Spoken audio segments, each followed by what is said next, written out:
Pastor Luis me asignó un tema bien específico que viene una concatenación de temas. Este es el cuarto tema, ¿verdad? Vieron ya 3 temas antes y lo que vamos a ver hoy se construye sobre lo ya visto y lo que venga después también va a tomar de lo que vamos a compartir hoy y eso está muy bueno el ser sistemáticos para poder formar en nosotros una mente de nuevo pacto. No basta con escuchar una predicación un domingo, o no basta con ir a un seminario, un congreso tremendo, estuvo 3 días pero ungido. No basta con 3 días. Se requiere ser expuestos sistemáticamente a esta palabra de la gracia, del reino, del nuevo pacto. Sistemáticamente, semana tras semana, día tras día, ser expuestos a la palabra para formar en nosotros una mentalidad de nuevo pacto, una mentalidad de gracia.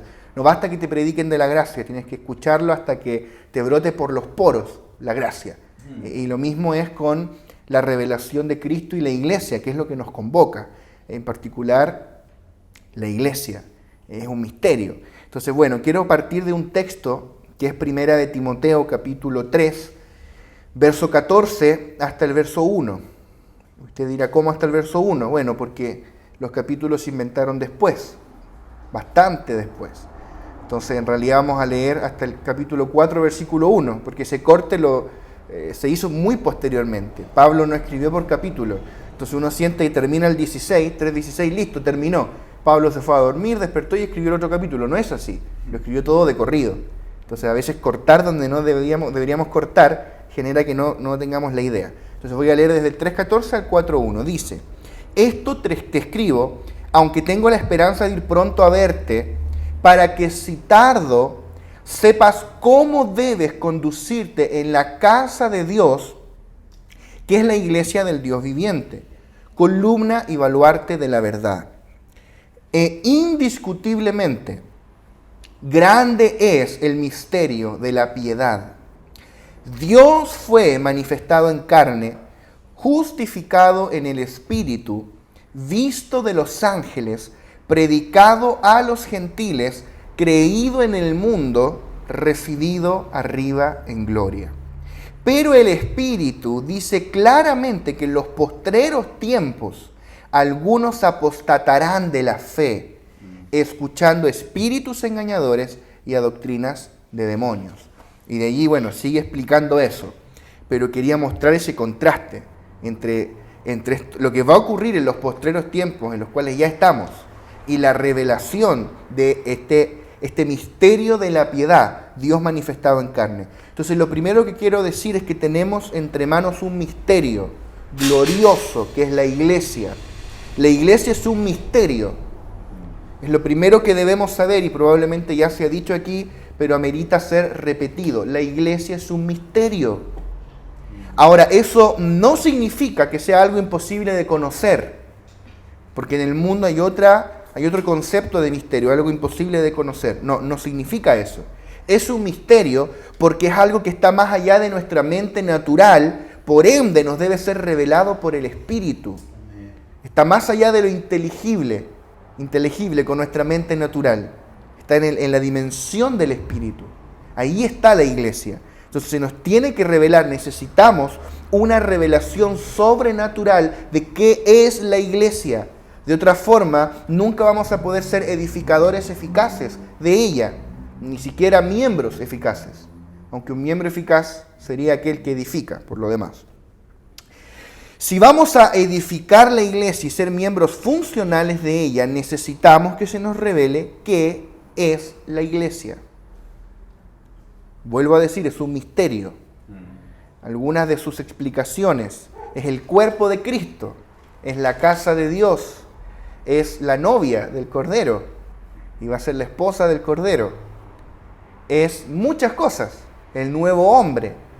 Nosotros hicimos un estudio de Efesios con la congregación y vimos un montón de aspectos de la iglesia que están revelados allí y cada epístole, cada libro de la Biblia te va revelando distintos aspectos de la iglesia.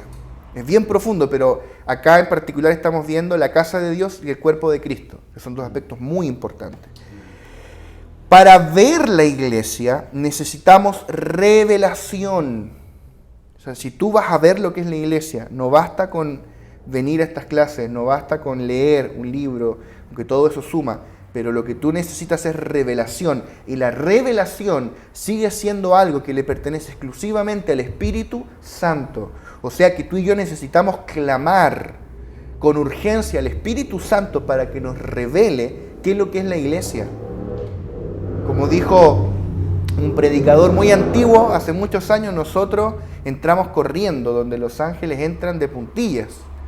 Nosotros no sabemos conducirnos en la casa de Dios.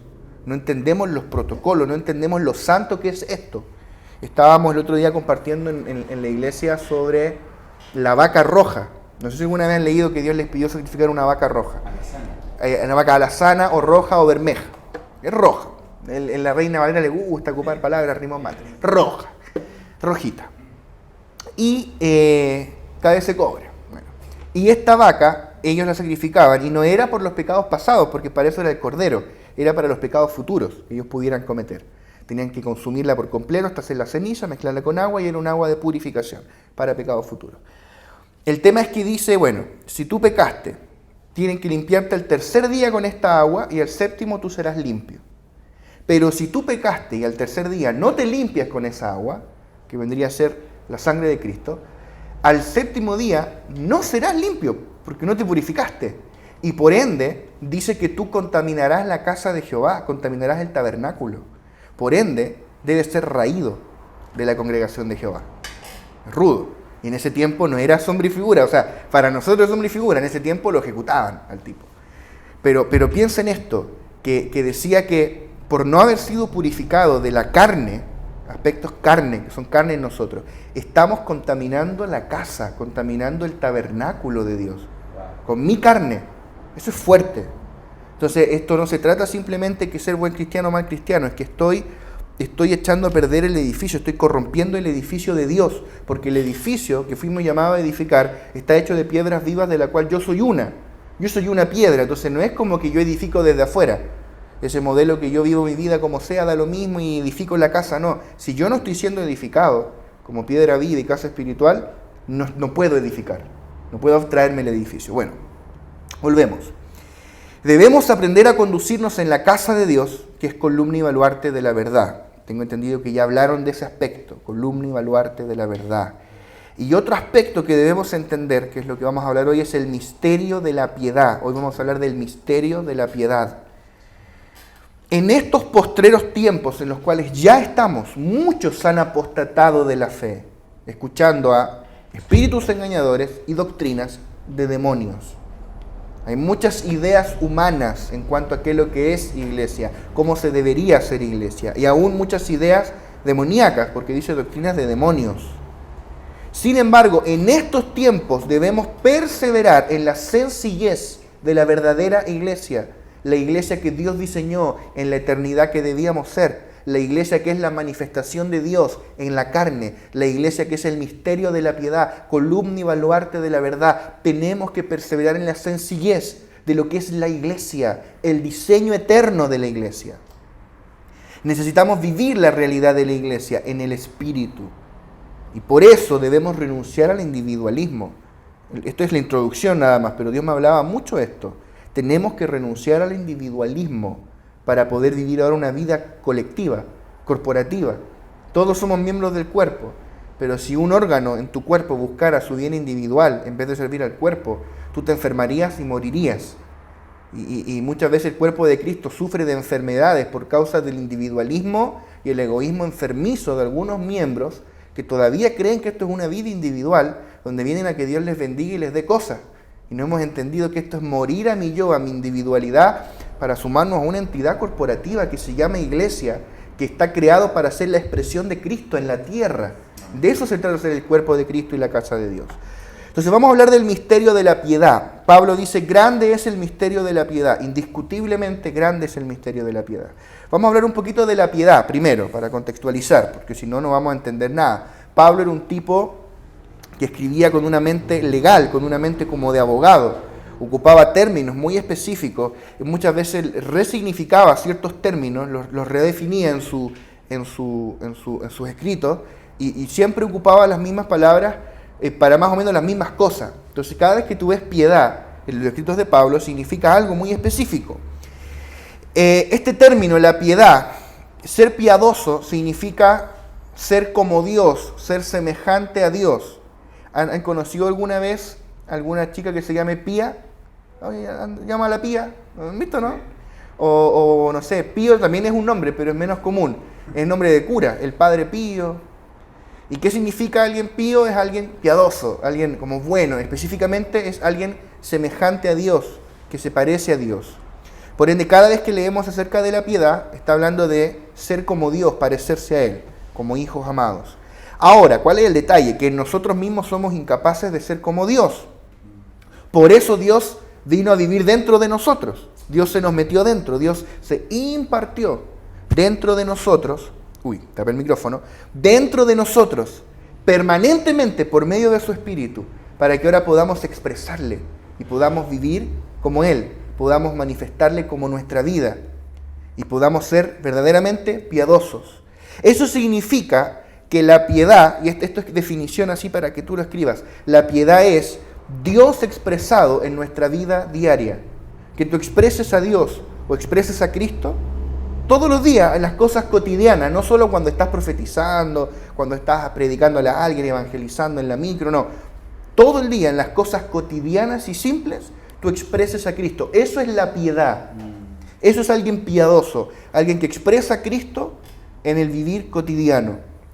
La piedad no es una actitud moral o ética, no es tener conocimiento bíblico. La verdadera piedad es Cristo siendo manifestado en nuestra vida cotidiana. En la revelación del nuevo pacto, la piedad es el fluir y la manifestación de Cristo a través de nosotros en nuestro diario vivir, en lo cotidiano. Eso es ser piadoso, ¿se entiende? Bien. Segunda de Pedro 1:3 dice, como todas las cosas que pertenecen a la vida y a la piedad, nos han sido dadas por su divino poder mediante el conocimiento de aquel que nos llamó por su gloria y excelencia, y sigue. Entonces Pedro nos dice que todas las cosas que pertenecen a la vida y a la piedad nos han sido dadas por su divino poder. La vida y la piedad. La vida es algo intrínseco, interior. Cristo como la vida fue impartido en nosotros. Amén. Pero la piedad es algo externo, exterior. Es que esa vida que está dentro se manifiesta hacia afuera. Eso es la piedad. Eso es. Entonces la vida y la piedad. La vida y el vivir. El vivir a Cristo, eso sería la piedad, ser piadoso.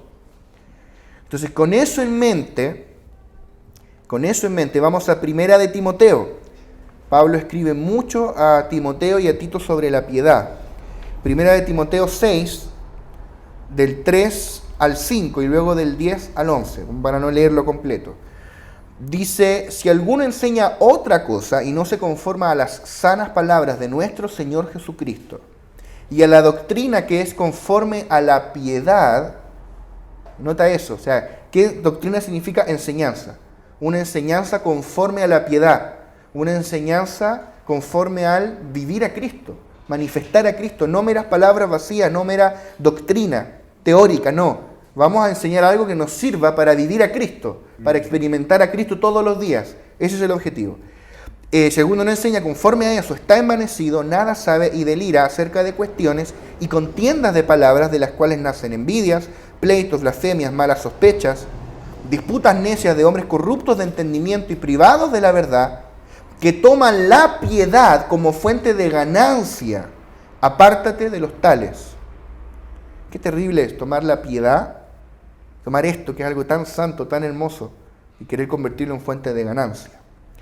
Verso 10, porque raíz de todos los males es el amor al dinero, el cual codiciando algunos se extraviaron de la fe y fueron traspasados de muchos dolores. Mas tú, oh hombre de Dios, huye de estas cosas y sigue la justicia, la piedad, la fe, el amor, la paciencia y la mansedumbre. ¿Cómo yo puedo seguir la piedad?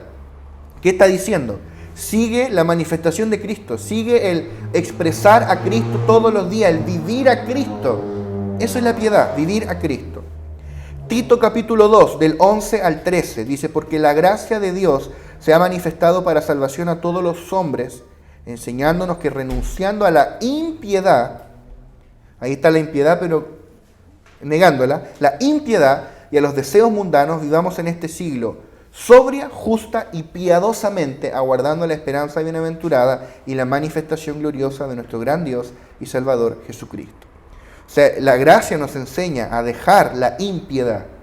¿Qué es lo que sería la impiedad? Si la piedad es la manifestación de Cristo en mí, la impiedad es manifestar cualquier cosa que no sea Cristo.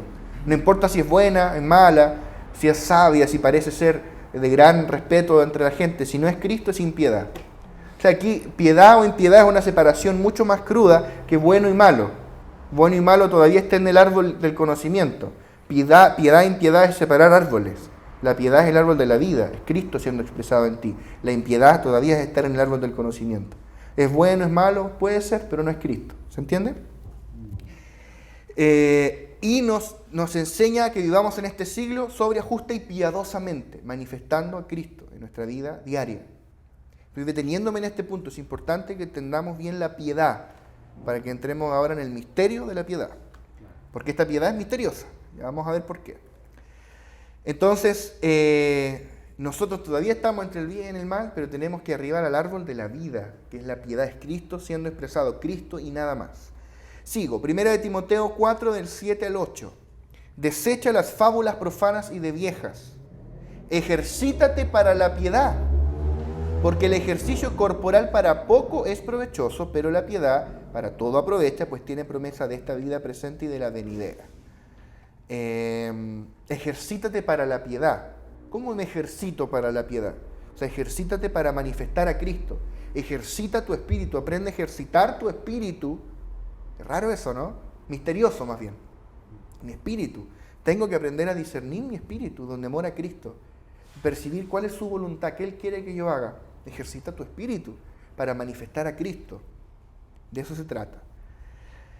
Y Pablo dice que la piedad para todo aprovecha, tanto en esta vida presente como en la venidera. O sea, en esta vida presente la piedad suaviza nuestras relaciones, las sazona. Si antes éramos toscos y rudos, ahora manifestamos amor. Si antes éramos malintencionados, ahora somos benignos. Si antes nos alterábamos, ahora tenemos mansedumbre. Esas son algunas expresiones de una persona que está viviendo piadosamente, o sea, una vida saturada de la persona de Cristo. Ahora vamos a ver lo contrario, 2 Timoteo 3:5, que tendrán apariencia de piedad, pero negarán la eficacia de ella. A estos evita. ¡Wow! O sea que se puede tener apariencia de esto, apariencia de piedad, apariencia de que vive Cristo, porque es manso, es bien portado, se cambió la forma de vestir, pero por dentro sigue siendo igual. Aprendió el lenguaje de la casa, aprendió el lenguaje de la gracia, del nuevo pacto, habla igual que su pastor, le copia.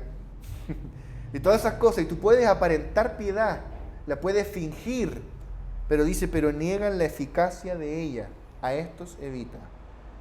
Yo los exhorto, seamos gente de verdad, seamos gente piadosa, gente llena de Cristo. Vivamos este misterio de la piedad del que vamos a hablar ahora y lo vamos a profundizar. Tito 1:1, Pablo, siervo de Dios y apóstol de Jesucristo, conforme a la fe de los escogidos de Dios y el conocimiento de la verdad, que es según la piedad. O sea que solo por medio de la piedad experimentamos el verdadero conocimiento de la verdad. Por medio de la experiencia, experimentando a Cristo que te habita, dejando que Él fluya a través de ti, que se manifieste, que tome control de todo lo que tú eres. Allí es donde tú vas a experimentar el verdadero conocimiento de la verdad, no en una clase, aunque las clases son importantes, por eso estamos acá. Pero esto es un tema que tienes que experimentar. Romanos 1:18, porque la ira de Dios se revela desde el cielo contra toda impiedad e injusticia de los hombres que detienen con injusticia la verdad. Fíjate, la ira de Dios se revela desde el cielo contra toda impiedad. O sea, la ira de Dios se revela contra todo lo que no es Cristo, contra la ausencia de Cristo en la humanidad y en el sistema del mundo. Ahora, ¿por qué esto es importante? Porque les decía, esto es para introducirnos al misterio de la piedad. Porque esta piedad es un misterio. O sea, ¿cómo eso que Cristo habita en mí? Si tú hablaras de esto a alguien que no conoce nada del Señor, le parecería una locura. Incluso con gente que tal vez ha oído algo del Señor, alguna vez ha ido a alguna iglesia, tú dices, sí, Cristo vive en mí. ¿Cómo? Yo recuerdo un joven que una vez conocí, que él asistía a una iglesia como muy religiosa. Entonces él tenía mucha culpa y siempre ponía mucha culpa sobre él y sobre la gente. Siempre estaba todo mal en ellos y todo era mucha condenación. Entonces él siempre se sentía muy culpable por sus pecados y bueno, y también hasta por el más mínimo error se sentía lo peor, me voy a ir al infierno y se sentía indigno. Entonces este joven cantaba en la alabanza y se sentía tan indigno, a veces no quería ni subir. Entonces cuando él escuchó una predicación de gracia y escuchó una predicación donde decía, no, es que Cristo vive en ti. Dice, pero ¿cómo Cristo va a vivir en mí? Si yo soy un pecador. Yo no soy digno de que Él viva, o sea, que me toque así con su dedo, pero ¿cómo Él va a vivir en mí? Esto es locura para la mente natural. Tal vez tú ya lo interiorizaste, sí, Cristo vive en mí, Gálatas 2:20, pero para mucha gente esto es locura. Por eso esto es un misterio, la piedad es un misterio. ¿Cómo Cristo va a vivir en mí? ¿Cómo tú vas a decir, yo tengo a Dios en mí? Espérate, ¿Dios, el creador del universo, vive en ti? ¿En ti? Y mira cómo eres. ¿Y por qué no andáis sanando enfermos como Pedro si Dios vive en ti? Chuta, no sé. Es un misterio. ¿Cómo Cristo llegó a habitar en nosotros? El mundo no conoce ni entiende esto. Entonces, para describir el misterio que es la piedad, Pablo enumera 6 pasos o 6 aspectos que están allí en primera de Timoteo. Número 1, Dios fue manifestado en carne. Número 2, fue justificado en el Espíritu. 3, fue visto de los ángeles. 4, fue predicado a los gentiles. 5, fue creído en el mundo. Y 6, fue recibido arriba en gloria. ¡Wow! Tremendo. Entonces detengámonos un poquito en este versículo, porque aquí está hablando de los pasos de Cristo, los pasos que Él vivió, ¿no es cierto? Él estaba en la gloria, se encarnó, ahí está, Dios fue manifestado en carne, Dios se encarnó en Jesucristo. El Verbo se hizo carne, Juan 1:14. Él pasó por el vivir humano, 33 años aproximadamente, murió en la cruz, descendió a los infiernos, resucitó de entre los muertos, estuvo 40 días con sus discípulos predicándoles y hablándoles del reino de Dios, y después ascendió a los cielos. Y después se impartió como el Espíritu en nosotros. Eso es la economía de Dios, lo que se llama la economía de Dios, es eso. Es decir, cómo Cristo fue procesado para llegar a ser el Espíritu vivificante y poder impartirse en nosotros. Cristo como el Espíritu vino a morar en ti. Puede que no lo entendamos completamente, pero lo podemos disfrutar. Tú sientes a Cristo dentro. Cuando tus fuerzas se acaban, aparecen las fuerzas de Él.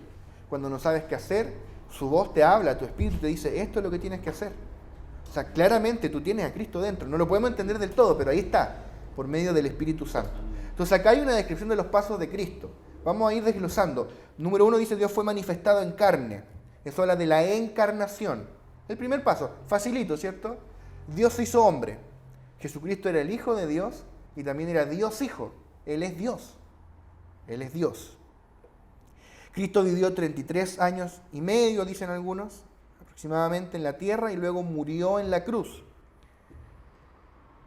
Y luego Él resucitó entre los muertos al tercer día. Y cuando Él resucitó, Él fue justificado en el Espíritu, o vindicado, podríamos traducirlo, vindicado en el Espíritu. Como dice la palabra en el libro de los Salmos, tú eres mi hijo, yo te he engendrado hoy. Eso fue lo que el Padre le dijo a Cristo cuando resucitó entre los muertos. Él fue vindicado. O sea, cuando Cristo muere, todos dijeron, este era uno más nomás. La gente le decía cuando estaba en la cruz, si eres hijo de Dios, baja de esa cruz. Y Él no bajó por amor a ti y a mí. Entonces Él murió y la gente dijo, ¿viste? Yo les dije que no era hijo de Dios, pues yo les dije. Y Dios dijo, no, Él es mi hijo. ¿Cómo lo demuestro? Lo levanto de entre los muertos. Entonces Él vindicó a Cristo. Y el día de la resurrección le dijo, tú eres mi hijo, yo te he engendrado hoy. Él no es que Él no era hijo de Dios antes, pero Él fue manifestado como el Hijo del Hombre. Él siempre dijo, yo soy el Hijo del Hombre, aunque Él era hijo de Dios. Pero cuando Él resucita, Dios dice, ya, se acabó. Ahora les voy a mostrar que ese que era el Hijo del Hombre también era el Hijo de Dios. Él fue vindicado en el Espíritu. Y fue visto de los ángeles en todo el proceso. Fue visto de los ángeles cuando nació en Belén. ¿Se acuerdan el coro de ángeles que cantaban? Fue visto de los ángeles cuando Él creció, cuando hizo milagros, cuando predicó, cuando multiplicó el pan y los peces, cuando murió en la cruz, cuando resucitó. Fue visto de los ángeles en todo el proceso. Y luego, sabemos, ¿no? Él resucitó, ascendió, se impartió en nosotros, se impartió primero en los primeros creyentes, los apóstoles, más otros que estaban allí. Y así surgió la iglesia. Él se impartió como el Espíritu y produjo la iglesia. Amén. Y luego la iglesia comenzó a predicar el Evangelio a los gentiles. Y llevamos 2000 años predicando a los gentiles, que es el punto 4, fue predicado a los gentiles. Llevamos 2000 años predicándolo. Y el punto 5 es creído en el mundo. Cristo lleva 2000 años siendo creído en el mundo y cada vez más gente cree en Él. Y todavía falta gente que crea en Él. Por eso vamos a ir a la India. Porque hay mucha gente allá que todavía no ha ido al Evangelio y tienen que creer en Él. Y para la gloria de Dios podemos decir que el Evangelio está llegando a muchas etnias que nunca había llegado. Etnias algunas por lo demás. Más de 100 millones de habitantes, 10 millones de habitantes, 5 millones de habitantes. No te imagines una tribu aislada en una selva, aun como si ellos no fueran importantes. Pero estamos hablando de grupos étnicos muy numerosos, que aún no han oído el Evangelio, pero están comenzando a oírlo. O sea, el Evangelio está siendo creído en el mundo. Ese es el punto. Y luego dice que fue recibido arriba en gloria. Y aquí está el tema, porque el último paso, recibido arriba en gloria, se refiere a la ascensión de Cristo, ¿verdad? Pero como habrán notado, este punto en realidad pasó antes del punto 4 y el punto 5. Cristo fue recibido arriba en gloria, después fue predicado a los gentiles por la iglesia, y después fue creído en el mundo, y está siendo creído en el mundo, ¿o no? O sea que aquí Pablo se equivocó. Oh, le escuchamos el error a Pablo.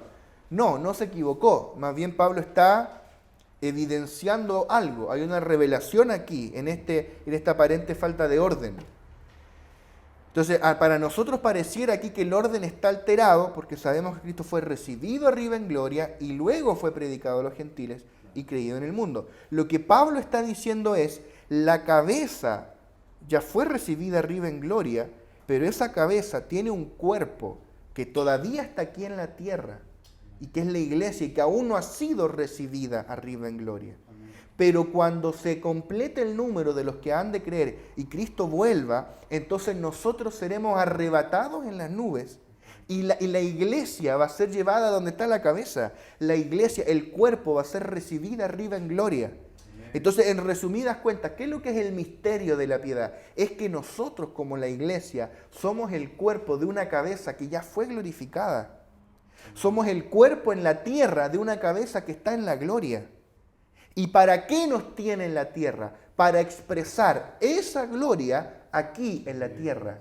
Para predicar el Evangelio y que sea creído en el mundo. Para expresar a Cristo. Por ende, el misterio de la piedad consiste en que estos 6 puntos no solo aplican a Cristo, sino también a la iglesia. Entonces ya no solamente Cristo es Dios manifestado en carne, Cristo fue justificado en el Espíritu, Cristo fue visto de los ángeles, predicado a los gentiles, creído en el mundo, recibido arriba en gloria, sino que la iglesia es Dios manifestado en carne. La iglesia fue vindicada en el Espíritu, vista de los ángeles. Cuando tú predicas el Evangelio, hay ángeles diciendo, vamos, dale, aplaudiéndote. Y cuando te avergüenza y no predica, hay ángeles que se muerden los labios, por decirlo de alguna manera, por de ganas de predicar. Pero lamentablemente para ellos el Evangelio fue asignado a nosotros. Pero cuando se acabe esta era, dice que un ángel recorrerá el mundo predicando el Evangelio eterno. Y ese ángel se está aguantando las ganas de predicar, pero no fue comisionado a nosotros en esta era.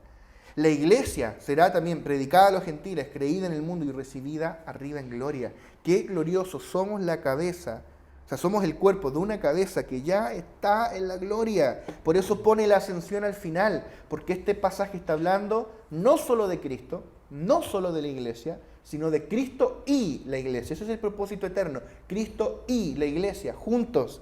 El postrer Adán, la postrer Eva. Cristo y la iglesia, el Cristo corporativo.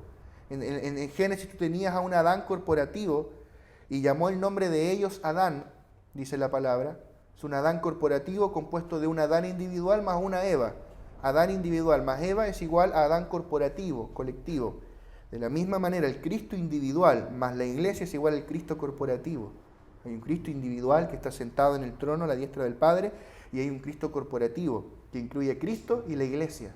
Aún no hemos sido recibidos arriba en gloria, pero cuando Él venga le veremos tal como Él es y seremos tal como Él es. Recibiremos un cuerpo glorificado y reinaremos con Él si somos fieles en esta era. Por eso yo no te recomiendo jugar con Dios. Yo, no sé tú, pero yo quiero reinar con Cristo en la era venidera. Esa es mi meta de vida. Yo para eso vivo, para reinar con Cristo en la próxima era. No importa si aquí se burlan de nosotros, nos menosprecian, si pasamos necesidad, si pasamos premura, si somos perseguidos, pero en la próxima era yo voy a reinar con Cristo. ¿Amén? Amén. Entonces somos el cuerpo de una cabeza que ya fue recibida en gloria. Y pronto seremos recibidos también en gloria. Entonces el misterio de la piedad tiene que ver con la realidad orgánica de la iglesia. Que Cristo tiene un cuerpo que todavía no ha sido ascendido, pero lo será cuando Cristo venga otra vez. O sea, el misterio de la piedad es que nosotros somos parte de Cristo. Es que somos Cristo, porque somos su cuerpo. O sea, si tú vienes y me golpeas en el brazo, me pegas. Y te digo, oye, deja de pegarme. Y tú me vas a decir, no, yo no te estoy pegando a ti, yo estoy pegando a tu brazo. Y te voy a decir, pero, por favor, mi brazo es parte de mí. Si le pegas a mi brazo, me estás pegando a mí. No, le estoy pegando a tu cuerpo, no a ti. O sea, esa división que tenemos nosotros entre Cristo y la iglesia, en la mente de Dios no existe. Cristo y la iglesia son uno. Ahora, no es que nosotros seamos Él, no. Somos uno, en el sentido que somos una unidad, porque Él es la cabeza y nosotros el cuerpo. Nosotros no somos la cabeza, Él manda, Él es la cabeza. Pero nosotros somos su órgano de expresión, su vehículo de expresión. Entonces, si tú me golpeas, ¿no es cierto? Yo te diría, ¿por qué me pegas? Bueno, eso fue lo mismo que Jesús le dijo a Saulo de Tarso, cuando estaba camino a Damasco. Y lo podemos leer en Hechos capítulo 9, verso 3 al 6. Dice, mas yendo por el camino, aconteció que al llegar cerca de Damasco, repentinamente le rodeó un resplandor de luz del cielo. Y cayendo en tierra oyó una voz que le decía, Saulo, Saulo, ¿por qué me persigues? ¿Por qué me persigues a mí? Y él le dijo, ¿quién eres, Señor? Y le dijo, yo soy Jesús, a quien tú persigues. Dura cosa te es dar cosas contra el aguijón. Él temblando y temeroso dijo, Señor, ¿qué quieres que yo haga? Y el Señor le dijo, levántate y entra en la ciudad y se te dirá lo que debes hacer. Entonces, en la mente de Saulo, él no estaba persiguiendo a Jesús. Él estaba persiguiendo a los seguidores de Jesús. Y Jesús le dice, ¿por qué me persigues a mí? Y Saulo habría dicho, yo no te conozco, yo nunca te he perseguido. Es solo a tus seguidores, solo a tu cuerpo. Y Jesús le está diciendo, es que tú no entiendes que si tú los persigues a ellos, me estás persiguiendo a mí, porque ellos y yo somos uno, somos un cuerpo, somos Cristo, amados, somos parte de Cristo, Amén. Somos Cristo en la tierra. Cristo tiene dos cuerpos, un cuerpo individual que está sentado en la gloria y con el cual va a volver. Porque tú tienes que saber, Él no desechó ese cuerpo humano, Él lo glorificó, lo elevó a la gloria. Hay un hombre en la gloria, sentado en el trono, dice el precursor, que entró por todos nosotros y para allá nos va a llevar nuestro precursor, el capitán de nuestra salvación. Pero también Él tiene un cuerpo corporativo que es la iglesia. Somos el cuerpo de Cristo, o sea, cuando la gente te toca a ti, está tocando a Cristo. Somos el cuerpo del Señor. Yo sé que decir somos el cuerpo de Cristo no es algo que no hayamos escuchado antes, pero esto se nos tiene que revelar. Por eso decía, no pensemos que ya sabemos. No pensemos que ya sabemos qué es lo que es la iglesia, porque no lo sabemos. Se nos tiene que revelar en el Espíritu, en lo íntimo del Espíritu. Por eso dice la palabra que el Señor ama la verdad en lo íntimo. Él te lo va a revelar en lo íntimo.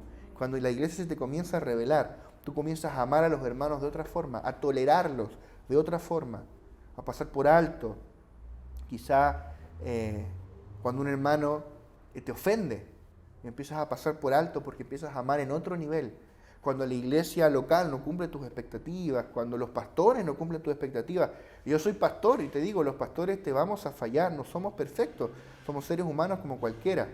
Y Dios muy probablemente va a permitir que un líder o un discipulador o un pastor o un apóstol te falle o que te exponga su debilidad, su carne ante ti, solamente para probar tu corazón, si a ti se te ha revelado la realidad de la iglesia o no, si tú vienes por el hombre o si tú vienes porque entendiste qué es lo que es la iglesia. Amén. Nos tiene que revelar la iglesia.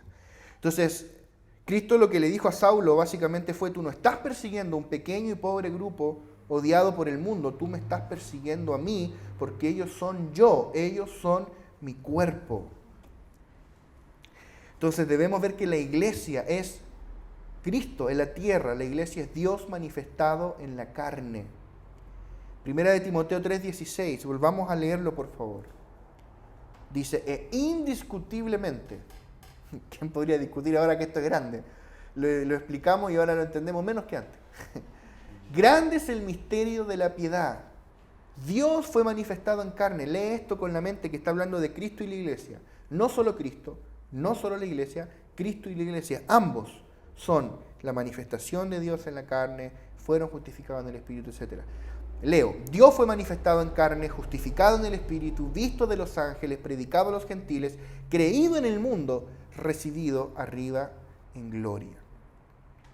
Qué hermoso.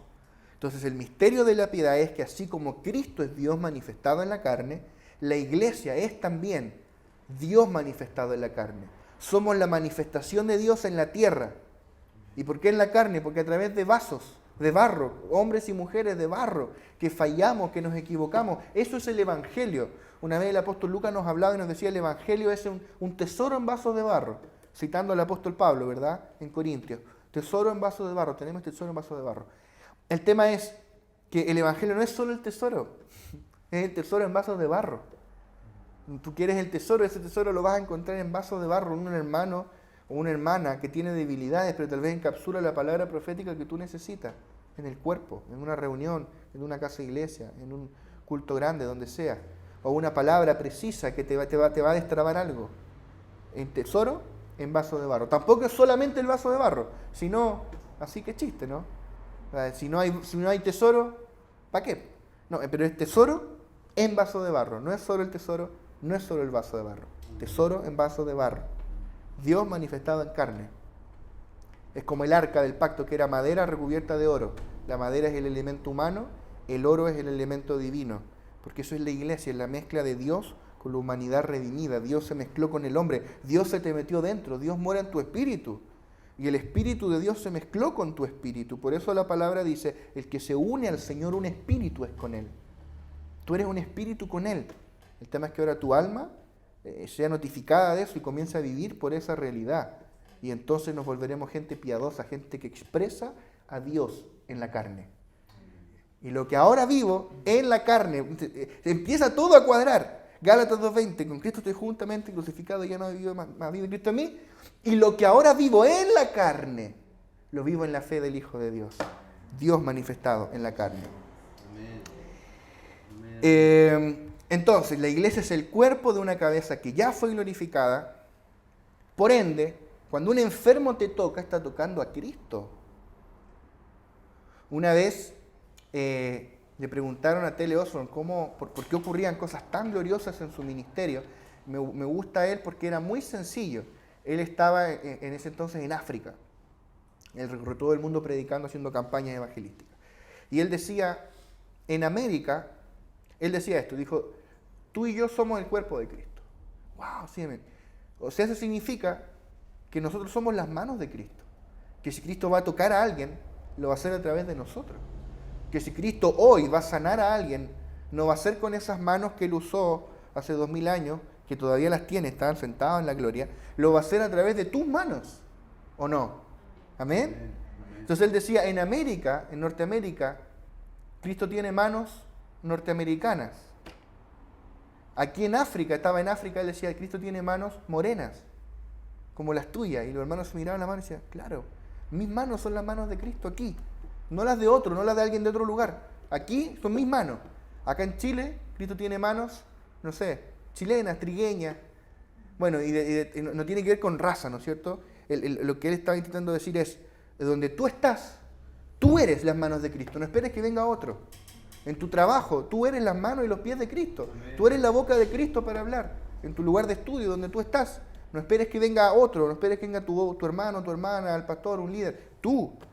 Somos la expresión de Cristo. Por ende, ahora Cristo puede propagarse en toda la tierra porque ahora tiene un vehículo de expresión. Tú y yo somos la expresión y la representación de Cristo en la tierra. Hay un ejemplo que daba Witness Lee, que es la adopción. ¿Qué pasa si yo adoptara a un niño? Por ejemplo, ahora que estamos construyendo el orfanato en la India, muchos niños huérfanos, en las calles, sin padres, sin madre, abandonados. ¿Y qué pasa si yo adoptara a uno de esos niños de la India? Para mí y para mi familia, ¿no es cierto? Y lo paso por la libreta. Y va a ser, no sé, supongamos el niño se llama Anil, ahora va a ser Anil Briones, por decir algo, ¿no es cierto? ¿Verdad? Lo adopté. Legalmente es mi hijo. Y yo les digo, si yo un día llegase a adoptar, es comprometiéndome a amar a mi hijo adoptado tanto como amo a los hijos naturales, engendrados, porque si no, ¿para qué adoptar, verdad? Claro. Si vas a estar haciendo diferencias, ¿para qué adoptar? Y yo admiro a la gente que adopta, es realmente admirable, loable. Pero por mucho que tú ames al hijo adoptado, en la estética, solo en lo visual, si yo adoptara a un niño de India, probablemente tú notarías rápidamente cuál es el hijo adoptado y cuáles son los hijos engendrados míos. Porque en mi hijo adoptado, aunque lo voy a amar mucho, supongamos lo amo más que a los otros, pero no se parece a mí físicamente porque yo no lo engendré, ¿verdad? Ahora, no estoy diciendo que lo ame menos, ni siquiera tengo un hijo adoptado, ¿no? Supongamos que lo amo más que el resto. Insisto, qué hermoso es la adopción, pero quiero rescatar un principio acá. Y es que un hijo adoptado nunca se va a parecer a su papá, porque es adoptado, no tiene la genética. Entonces aquí no sirve ser hijos adoptados de Dios, hay que ser engendrados. Y si fuimos engendrados, lo que se espera de nosotros es que manifestemos su genética y que nos empecemos a parecer a nuestro papá. Por eso la palabra dice, sed imitadores de Dios como hijos amados. O sea, no te está diciendo esfuérzate por imitarlo, está diciendo, deja que se te manifieste lo que ya portas. Deja que se manifieste la genética divina que portas y parécete a tu papá. Eso está diciendo. Entonces, la razón es que un hijo es la expresión de aquel que lo ha engendrado. Ahora bien, ¿a qué voy con esto? La iglesia es la casa de Dios. Es el lugar donde Dios está y como tal es la manifestación de Dios en la carne. La iglesia es la casa de Dios. Okay. En esta casa podemos ver a Dios no como un Dios en el aspecto individual, sino el Dios que está en sus hijos. Porque casa, en griego, casa y familia son sinónimos. Somos la casa de Dios y también la familia que vive en esa casa. Somos los muchos hijos conformados a la imagen del primogénito que expresan a Cristo, el primogénito, que expresan a Dios. Por ende, nosotros los hijos somos muchos hombres de carne que expresamos a Dios y eso es la iglesia. Y cada vez que nos reunimos como la casa de Dios, somos la manifestación de Dios en la carne.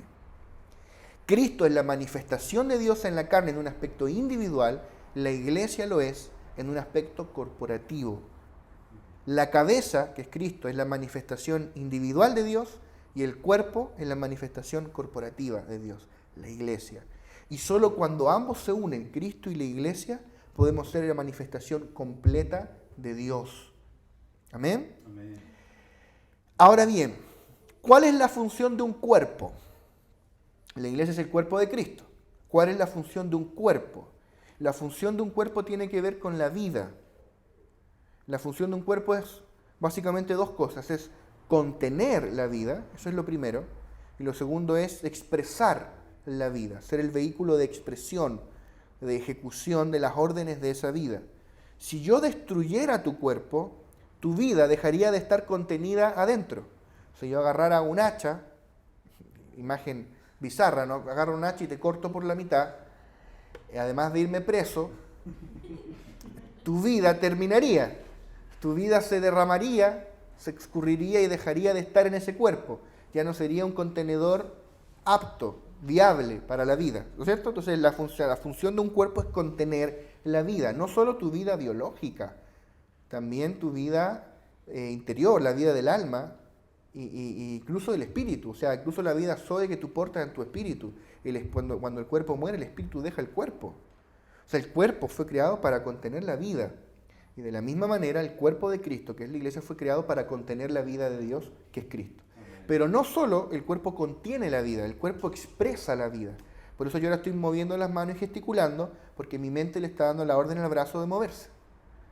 Hay una película que me gusta mucho, pero que los jóvenes de hoy ya nadie la vio, que es esta película del niñito Lorenzo, que no podía moverse, era como tetrapléjico, no sé si alguien se acuerda. Y la mamá investiga y no había ningún medicamento que lo ayudara, y finalmente la mamá inventa un medicamento que es el aceite de Lorenzo, que ayuda al niño a poder moverse y recuperar cierta movilidad. ¿Alguien la vio acá?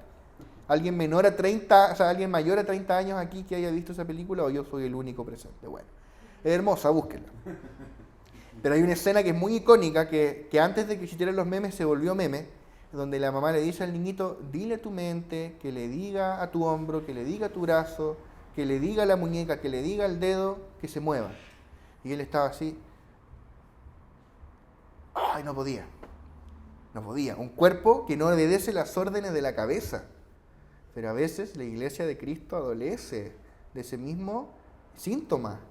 Somos un cuerpo al cual la cabeza le está dando claras órdenes y no estamos obedeciéndolas.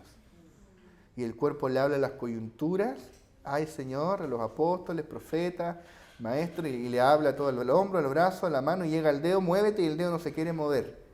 ¿Y para qué entonces somos el cuerpo de Cristo? Qué fuerte. Porque la función de un cuerpo es expresar la vida, no solo contenerla, ser el vehículo ejecutor de las órdenes de la cabeza. La cabeza ordena y el cuerpo ejecuta, no tiene voluntad propia. Tenemos que morir a nuestra voluntad como iglesia, como generación, para ser la expresión de Cristo en la tierra. Lo demás nada vale, lo demás lo tenemos por basura. Debemos ser la expresión de aquel que todo lo llena en todo. Por eso la iglesia es la plenitud de aquel que todo lo llena en todo, que es Cristo. A mí me parece lógico que Él sea mi plenitud. Hay una canción que cantamos que dice, mi plenitud, Él es mi plenitud. Pero me cuesta entender que nosotros seamos la plenitud de Él. ¿Cómo la iglesia va a ser la plenitud de Cristo? Y es porque sin la iglesia, Cristo se queda sin un vehículo de expresión. O sea, hemos tenido una iglesia hasta cierto punto como, no quiero decir tetrapléjica, pero a veces se mueve y a veces no. A veces media tetrapléjica. Tenemos movilidad reducida. Tenemos que sanar. Esto es un tema que debiésemos desarrollar profundamente. Sanar las enfermedades de las cuales adolece el cuerpo de Cristo. Lo digo con temor de Dios. Eliminar esos miembros parásitos que se andan. ¿Has visto esa gente que se le mueve el brazo solo? Que hasta se pegan a veces, pero no es un tema mental, sino que es como que el brazo se le mueve solo. Y yo creo que más de alguna vez hemos sido un miembro así, ¿o no? En el cuerpo de Cristo. Nos movemos solos, le andamos pegando a otros miembros. O sea, no cachamos nada lo que hay que hacer. ¿Verdad? Pero el Señor hoy nos está exhortando. Muramos a nuestra voluntad, muramos a nuestro entendimiento natural de lo que creíamos que veníamos a hacer a la iglesia para insertarnos en un cuerpo en el que yo no tengo mente ni voluntad propia y soy la expresión corporativa de una vida. Tal vez mi aporte va a ser muy poco, sumado al de todos los otros miembros, vamos a ser la expresión de Cristo. ¡Qué maravilloso! Efesios 1, 22 al 23. Y sometió todas las cosas bajo sus pies y lo dio por cabeza sobre todas las cosas a la iglesia, la cual es su cuerpo, la plenitud de aquel que todo lo llena en todo. Para ir cerrando la idea, hay dos maneras de predicar a Cristo. Una es predicar al Cristo que murió, resucitó y ascendió, y la otra es predicar al Cristo que murió, resucitó, ascendió y ahora vive en nosotros. Que eso implica entender que somos el cuerpo de Cristo, que somos Cristo en la tierra. Entonces, desde cierto punto de vista, cuando tú lees el libro de los Hechos, los que predicaban a Cristo eran Cristo. Cuando tú ves a la iglesia predicando, en realidad era Cristo predicando, ¿no es cierto? O sea que podríamos decir que es Cristo predicando a Cristo, el Cristo corporativo predicando del Cristo individual. O sea, tú ves a Pablo, ves a los 120, ves al diácono Esteban, ves a un montón de gente y todos son Cristo predicando a Cristo. Debemos ver que aquellos que predicaban el Evangelio en Hechos, aquellos que predicaban a Cristo, eran Cristo. Es preciso que oremos a Dios pidiéndole que nos muestre lo que la iglesia es, en naturaleza, función y contenido. Hasta acá el bosquejo. Solo para cerrar la idea, amados hermanos, y quiero cerrar con lo que comenzaba. estamos metiendo nuestras manos en algo divino y sobrenatural, que es la iglesia. Debemos sentir un profundo temor de Dios de meter nuestras manos en la iglesia. Asumir responsabilidad, liderar, atender gente. Debemos todos nosotros hacerlo. Para eso Dios nos llamó a ser obreros. Pero debemos hacerlo con temor de Dios y entendiendo que estamos metiéndonos en algo profundamente divino y espiritual, que es la iglesia del Señor. Es la esposa, la novia que Él viene a buscar, sin mancha y sin arruga. Por ende debemos morir a nuestra voluntad, morir a nuestro individualismo, negarnos a nosotros mismos, tomar la cruz y abrazar la vida corporativa del reino, ser corregibles, ser enseñables por nuestros pastores, mentores, líderes, apóstoles, dejarnos edificar, ser juntamente edificados para poder también edificar a otros. Amén. Que el Señor nos revele este misterio que es la iglesia. Yo los animo a que sigan cada semana siendo exhortados por la palabra. No te quedes con lo que se comparte acá. Estudia, profundiza, busca comentarios bíblicos de los versículos que se mencionan acá. Toma apuntes, investiga más por tu cuenta, lee, profundiza y pídele al Espíritu Santo que Él te revele la realidad de la iglesia. Todos nosotros necesitamos recibir una visión celestial de lo que es la iglesia. Estamos tratando con un misterio divino. Amén.